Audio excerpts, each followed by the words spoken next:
Hello everyone, મજામાં હશો? આપણે છેલ્લું પ્રકરણ 11મું પ્રકરણ પહોંચ્યા છીએ, આર્થિક વિચારો. હવે આર્થિક વિચારોમાં જુદા જુદા ભારતીય ચિંતકોમાં આપણે જે પ્રસ્તાવના જોઈ એમાં કે ભાઈ આર્થિક વિચારો, કૌટિલ્યના આર્થિક વિચારો, ગાંધીજીના આર્થિક વિચારો અને પંડિત દીનદયાળ ઉપાધ્યાયના આર્થિક વિચારો.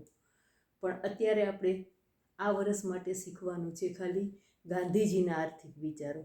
એટલે શરૂઆત કરીએ ગાંધીજીના પરિચયથી કે ગાંધીજીનું વ્યક્તિત્વ. આમ તો પરિચય આપવાની જરૂર જ નથી. જેને આપણે રાષ્ટ્રપિતા તરીકે સન્માનિત કરેલા છીએ, જેને આપણે મહાત્મા ગાંધી કહીએ છીએ, એટલે ગુજરાતની તો એક એક વ્યક્તિ તો શું પૂરા દેશની અને દુનિયાની વ્યક્તિ ગાંધીજીથી પરિચિત હોય.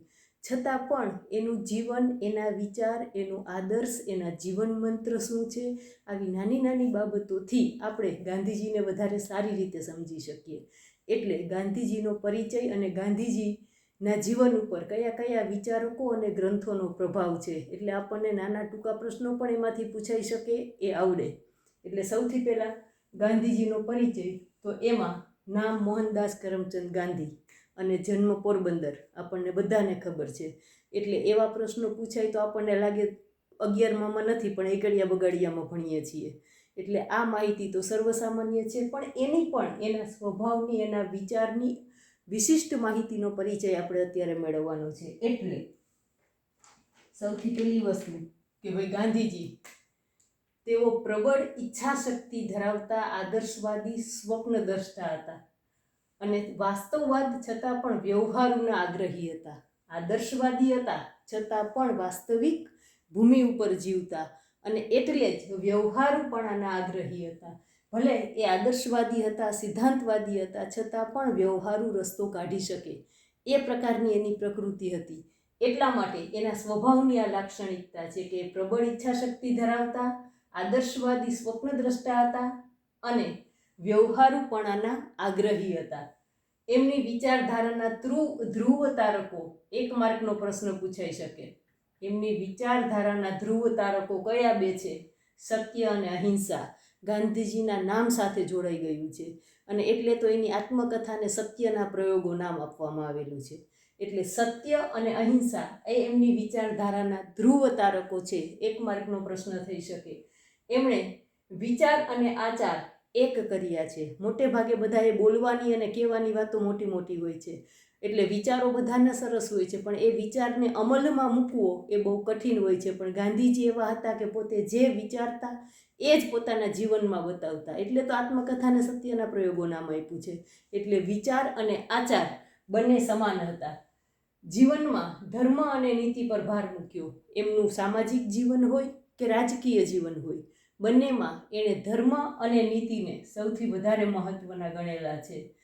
આ ઉપરાંત અસ્પૃશ્યતા નિવારણ, ગાંધીજી એના માટે તો સૌથી વધારે જાણીતા હતા. ઊંચ નીચના ભેદભાવ અને કોઈ નિમ્ન જ્ઞાતિ કે એની સાથે અસ્પૃશ્ય વર્તન કરે કે એને અડવાનું નહીં, એને ખાવાનું દેવાનું નહીં, એના વસ્તુ જુદા, એના કપડાં જુદા, આવી જે હિન્ન ભાવનાથી જોવામાં આવતા. એટલે ગાંધીજી ખાસ કરીને એના માટેના પ્રયત્નો કરતા. અસ્પૃશ્યતા નિવારણ, કોમી એકતા. કોમમાં પછી હિન્દુ મુસ્લિમ બધા સાથે મળીને કામ કરે એટલે કોમી એકતા, સાથે દારૂબંધી, સ્ત્રી જાગૃતિ વગેરે માટે જીવનભર પ્રયત્નશીલ રહ્યા. એટલે ગાંધીજીએ આ જીવન કઈ કઈ બાબત માટે પ્રયત્નશીલ રહ્યા છે તો 4 મુખ્ય છે: અસ્પૃશ્યતા નિવારણ, કોમી એકતા, દારૂબંધી અને સ્ત્રી જાગૃતિ વગેરે બાબત પર એને આજીવન સતત મહેનત કરી, લોકોમાં જાગૃતિ લાવવાની કોશિશ કરી અને એના માટે એ સતત પ્રયત્નશીલ રહ્યા છે. મહત્વનો MCQ કે 1 માર્ક. નીતિમય જીવન એ ગાંધીજીનો જીવન મંત્ર હતો. કયો જીવન મંત્ર છે? નીતિમય જીવન. નીતિમય જીવન, જીવનમાંથી નીતિમત્તા એક તસુ ભારે ઓછી ન થવી જોઈએ. એટલે જ એણે જે અર્થશાસ્ત્રની રજૂઆત કરેલી છે ને એના પાયામાં પણ એમણે નીતિશાસ્ત્રને જ અર્થશાસ્ત્રનો પાયો ગણ્યો છે. એટલે એને રજૂ કરેલા અર્થશાસ્ત્રના પાયામાં પણ નીતિમત્તા, નીતિ, એટલે જ તો એને જે અસમાનતા દૂર કરવા માટે ટ્રસ્ટીશીપનો આખો સિદ્ધાંત આપેલો છે. એટલે અર્થશાસ્ત્રના પાયામાં પણ નીતિશાસ્ત્ર છે. એમના રાજકીય જીવનને ગાંધીવાદ એવું નામ પાડેલું છે. નામ મળ્યું છે પણ એમના પછી મળેલું છે. ગાંધીજી એવા કોઈ પણ પ્રકારના વાદમાં માનતા નહોતા, એવા કોઈ ચોક્કસ વાદના માળખામાં સામેલ થવું એને જરાય પસંદ નહોતું.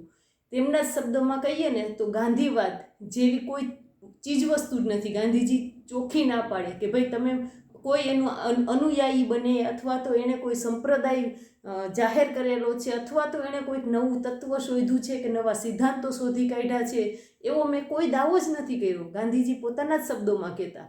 એટલે ગાંધીવાદ જેવી કોઈ વસ્તુ નથી. મેં કોઈ પણ પ્રકારની નવી શોધ નથી કરી, નવા સિદ્ધાંત નથી આપ્યા, મેં કોઈ નવું તત્વજ્ઞાન શોધીને કીધેલું નથી. એટલે એવું કહે છે કે મેં એવા કોઈ પણ પ્રકારના સંપ્રદાયો બનાવ્યા નથી કે જે મૂકીને જાઉં ને સંપ્રદાયના વાડામાં સમાજ કેદ થઈ જાય. પણ રાજકીય રંગ અપાણો છે કે વર્ષોથી જે બધા કોંગ્રેસી છે એ બધાને ગાંધીવાદી કહેવામાં આવે છે, કારણ કે શરૂઆત ત્યારથી સ્વતંત્રતા પછીથી પહેલી કોંગ્રેસ સભા અને એના વડા અને આ બધા જ ગાંધીજી, જવાહરલાલ નહેરુ આ બધા હતા જે સ્વતંત્ર સેનાનીઓ હતા. અને એટલે ગાંધીવાદી એટલે કે કોંગ્રેસી આવું જનમાનસમાં એક છાપ થઈ ગયેલું છે. ખુદ ગાંધીજી એના વિરોધી હતા કે હું આવા કોઈ પણ પ્રકારના વાદમાં માનતો નથી.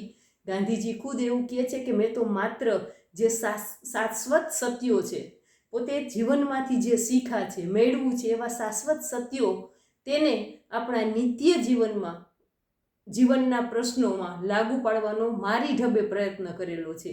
નિત્ય જીવન એટલે રોજબરોજના જીવનના જે પ્રશ્નો આવે છે એમાં શાશ્વત સત્ય કઈ રીતે લાગુ પડે છે એવો મેં પ્રયત્ન કરેલો છે અને એ જ મારા વિચારો મેં રજૂ કર્યા છે. નવું મેં કંઈ આપેલું નથી, એટલે હું કોઈ પણ પ્રકારના વાદમાં માનતો નથી, આવું ગાંધીજી સ્પષ્ટપણે કહેતા.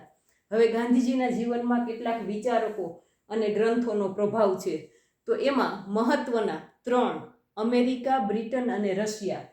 એક અમેરિકન ચિંતક છે થોરો, એનો સૌથી મોટો પ્રભાવ હતો, એની અસર હતી. પછી બ્રિટનના ચિંતક છે જ્હોન રસ્કિન અને ત્યાર પછી છે રશિયાના ચિંતક લિયો ટોલ્સ્ટોય. આ 3 ચિંતકોનો ગાંધીજીના જીવન ઉપર બહુ મોટો પ્રભાવ છે. આ દેશની બહારના ચિંતકો. ત્યાર પછી દેશના ચિંતકો તો છે જ, દેશના ગ્રંથો પણ છે, ભારતીય ગ્રંથો અને ભારતીય વિચારકો પણ. ભારત સિવાયના અન્ય દેશના વિચારકોનો પ્રભાવ કોનો અને કયા એના પુસ્તકોમાંથી ગાંધીજી ખૂબ પ્રભાવિત થયા છે. MCQ 1 માર્ક માટે, 2 માર્ક માટે બહુ મહત્વના પ્રશ્નો આ વિભાગમાંથી પૂછાશે. સૌથી પહેલાં તો સાદું જીવન અને ઉચ્ચ વિચાર. તો આ કોનો સિદ્ધાંત છે? અમેરિકન ચિંતક થોરો એની વાત છે. સાદું જીવન, ઉચ્ચ વિચાર એટલે કે સિમ્પલ લાઈફ, બરાબર, સિમ્પલ લિવિંગ, હાઈ થિંકિંગ. સાદું જીવન, ઉચ્ચ વિચાર, એ વાત અમેરિકન ચિંતક થોરોની છે અને એની પ્રબળ અસર નીચે ગાંધીજી રહ્યા હતા અને એ વાત ઉપરથી ગાંધીજીને સાદા જીવનનો પાઠ મળેલો છે. એટલે પોતાના જીવનમાં એને સાદાઈ જો ક્યાંયથી મેળવી હોય અને ઉચ્ચ વિચારનું ક્યાંથી પ્રેરણા મેળવી હોય તો એને અમેરિકન ચિંતક થોરો એના વિચારોમાંથી મળેલી છે. એટલે MCQ કે 1 માર્ક માટે આ વસ્તુ પૂછાઈ શકે. એટલે ખાસ આ જે 3 વસ્તુ છે એ યાદ રાખવાની છે. ત્યાર પછીની બુક છે અનટુ ધી લાસ્ટ. એ પણ ગાંધીજીને એ પુસ્તકોએ બહુ મોટો પ્રભાવ કરેલો છે અને અનટુ ધી લાસ્ટ પુસ્તકમાંથી એને સર્વોદયની પ્રેરણા, ગાંધીજીએ લખેલું આ પુસ્તક છે સર્વોદય, તો એ અનટુ ધી લાસ્ટનું ગુજરાતી છે એમ કહીને તોય ચાલે. એટલે આમાંથી એને સર્વોદય પુસ્તક લખવાની પ્રેરણા મળેલી છે. અને આ અનટુ ધી લાસ્ટના લેખક કોણ છે? John Ruskin. MCQ માટે તૈયારી કરવાની છે. અને એના વિચારોમાંથી સર્વોદયની પ્રેરણા એમને મળેલી હતી અને ખાસ કરીને માનવ શ્રમનું મહત્વ અને ગરીબી દૂર કરવા, કારણ કે ભારત જેવો દારૂણ ગરીબીમાં સપડાયેલો દેશ હતો. સ્વતંત્રતા મળી ત્યારે ભારતની પરિસ્થિતિ ખૂબ ખરાબ હતી. તો ભારત જેવા દારૂણ ગરીબીમાં ડૂબેલો જે દેશ હતો એ ગરીબીને દૂર કરવાનો રસ્તો રસ્કિનના વિચારમાંથી એને મળેલો હતો.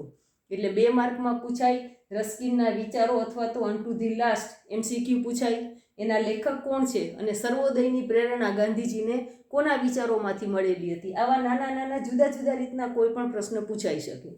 ત્યાર પછી છે રશિયાના તત્વચિંતક લિયો ટોલ્સ્ટોય.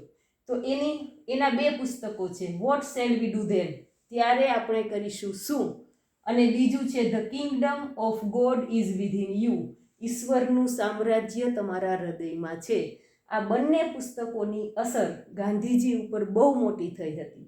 એટલે આ ત્રીજા તત્વચિંતક રશિયાના લિયો ટોલ્સ્ટોય, તો MCQમાં અથવા એનું બુક પૂછે અથવા તો નામ પૂછીને એની બુક કઈ છે, એનું પુસ્તક કયું છે કે જેનાથી ગાંધીજી પ્રભાવિત હતા, તો એ રીતે સૌથી પહેલું સાદું જીવન ઉચ્ચ વિચાર Thoreau, unto the last John Ruskin, what shall we do then Leo Tolstoy, the kingdom of God is within you Leo Tolstoy. આ રીતે જોડકા બરાબર યાદ રાખી લેવાના છે, એટલે કોઈ પણ પ્રશ્ન 1 માર્ક MCQ પૂછાય તો આપણને યાદ રહીએ.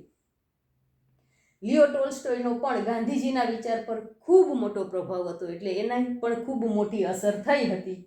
અને એમાંથી એને લખેલી બ્રેડ લેબર છે, એમાંથી જ ગાંધીજીએ રોટી શ્રમના સિદ્ધાંતથી શ્રમના ગૌરવને લગતા વિચારો રજૂ કર્યા છે. અને રોટીને સારું શ્રમ એટલે કે ખાવા માટે મહેનત કેટલી જરૂરી છે, અને મહેનત વગરનું ખાવાનું છે તો માણસને પચતું નથી. એટલે માનવ શ્રમનું મહત્ત્વ ગાંધીજી, અને ખાસ કરીને ભારત જેવો આટલો બધો વસ્તી ધરાવતો દેશ છે તો ત્યાં માનવ શ્રમનું મહત્ત્વ સૌથી વધારે હોવું જોઈએ. એટલે આ બ્રેડ લેબર રોટી શ્રમના સિદ્ધાંત પરથી જ શ્રમના ગૌરવને લગતા વિચારો ગાંધીજીએ રજૂ કરેલા છે. ત્યાર પછી આવે છે ગાંધીજી નાનપણથી મોટા થયા ત્યારથી એની ઉપર થયેલી, કારણ કે બાળક જન્મે અને મોટું થાય જે વાતાવરણમાંથી ઉછરે છે એમાંથી કંઈક ને કંઈક શીખે છે. તો નાના હતા ત્યારે એણે સૌથી પહેલાં જોયેલું જે નાટક છે સત્યવાદી રાજા હરિશ્ચંદ્ર, તો સત્યવાદી રાજા હરિશ્ચંદ્ર, અને એ નાટક ઉપરથી એને સત્ય માટેનું સૌથી મોટું પ્રેરક બળ હોય તો એ આ નાટક છે. અને ત્યાર પછીથી એના જે 2 ધ્રુવ તારકો છે ને સત્ય અને અહિંસા, તો સત્ય એને એ જીવન ત્યાંથી શીખેલા છે કે જીવનમાં હંમેશા કોઈ પણ સંજોગોમાં સત્યને છોડવું નહીં. એટલે એ સત્યની વાત, એને સત્યનું મહત્ત્વ સત્યવાદી રાજા હરિશ્ચંદ્ર નાટક જોયું એમાંથી એણે સમજાયું છે. ત્યાર પછી ગીતાનો 3જો અધ્યાય, જે યજ્ઞ કર્યા વગર ખાય છે તે પાપનો આહાર કરે છે.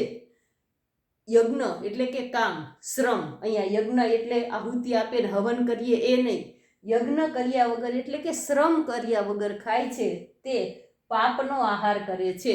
તો એને એ પચતું નથી, એ પાપનો આહાર છે.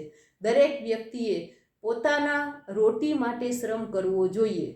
એટલે શ્રમનું મહત્ત્વ ગાંધીજીએ બહુ બધી વાર સમજાવેલું છે. એટલે આ બાબત એણે ગીતાના 3જા અધ્યાયમાંથી શીખેલી છે. એ ઉપરાંત ભારતીય ગ્રંથોમાં ઉપનિષદ, રામાયણ, મહાભારત જેવા ગ્રંથોનો એણે બહુ અભ્યાસ કરેલો છે, અને એ ગ્રંથોનો પણ ગાંધીજીના જીવન ઉપર પ્રભાવ છે. હવે મોસ્ટ IMP MCQ, ગાંધીજીના આધ્યાત્મિક ગુરુ કોણ? શ્રીમદ રાજચંદ્ર. 1 માર્ક કે MCQ કાયમ માટે યાદ રાખવાનું છે કે ગાંધીજીના ગુરુ શ્રીમદ રાજચંદ્ર, એનો એના જીવન ઉપર બહુ મોટો પ્રભાવ હતો. કોઈ પણ વ્યક્તિને માણસ ગુરુ ક્યારે માને? જ્યારે એની પાસેથી એને જીવનમાં બહુ મોટી શીખ મળેલી હોય. એટલે શ્રીમદ રાજચંદ્ર જે ગાંધીજીના આધ્યાત્મિક ગુરુ કહેવામાં આવે છે. એ ઉપરાંત ભારતીય સંતો તો કે કબીર, ગુરુ નાનક, નરસિંહ મહેતા, આ બધા જેવા સંતોનો પ્રભાવ પણ ગાંધીજી ઉપર રહેલો જોવા મળે છે. એટલે ગાંધીજીનો પરિચય આખો પૂછાય અને એમાં એને કયા કયા વિચારકો અથવા તો ગ્રંથોનો પ્રભાવ એની ઉપર પડેલો છે, બધી જ બાબતો. બાકી ભારતીય કયા ગ્રંથોનો પ્રભાવ પડેલો છે 1 માર્કમાં પૂછાય તો ભારતીય ગ્રંથોમાં ઉપનિષદ, રામાયણ અને મહાભારત આવશે. ગાંધીજી ઉપર ભારતીય કયા ગ્રંથોનો પ્રભાવ પડેલો છે તો આ 3 આવશે.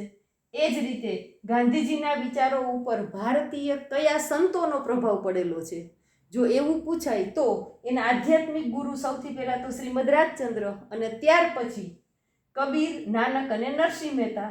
તો આવા સંતોનો પ્રભાવ ગાંધીજીના વિચારો ઉપર, એટલે આ ભારતીય છે. અને એવું પૂછે કે પાશ્ચાત્ય કયા વિચારકોનો પ્રભાવ ગાંધીજી ઉપર સૌથી વધારે પડેલો છે, 2 માર્કમાં પૂછે તો એમાં આ 3નું નામ લેવાનું છે. અમેરિકન ચિંતક થોરો, ત્યાર પછી બ્રિટનના ચિંતક જોન રસ્કિન, અને રશિયાના તત્વચિંતક લિયો ટોલ્સ્ટોય, જેની અસર ગાંધીજી ઉપર ખૂબ વધારે પડેલી છે. અને ટિપિકલ પૂછાય કે ભાઈ લિયો ટોલ્સ્ટોયની કયા પુસ્તકની અસર ગાંધીજી ઉપર છે, અથવા તો થોરોના કઈ વાતની અસર ગાંધીજી ઉપર છે, અથવા તો MCQમાં કે સાદું જીવન ઉચ્ચ વિચાર એ કયા તત્વચિંતકનું વાક્ય છે. તો એમાં થોરો શબ્દ આવે. એટલે આવા નાના નાના પ્રશ્નો પણ ઘણા બધા આની અંદરથી પૂછાઈ શકે. એટલે ગાંધીજીનો પરિચય એવું ટાઇટલ આપીને મેં જે રીતે તમારી ટેક્સ્ટ બુક છે એમાંથી મહત્ત્વની વસ્તુઓ જુદી પાડીને લખી છે, તો એ રીતે એક આખી શોર્ટ નોટ તૈયાર કરી લ્યો તો એમાંથી બીજા નાના પ્રશ્નોના જવાબો પણ મળી જાય. એટલે બરાબર આ જ રીતે નોટમાં લખી લેજો. નાના પ્રશ્નો પણ આમાંથી જ તૈયાર સાથે સાથે થઈ જશે. નમસ્તે.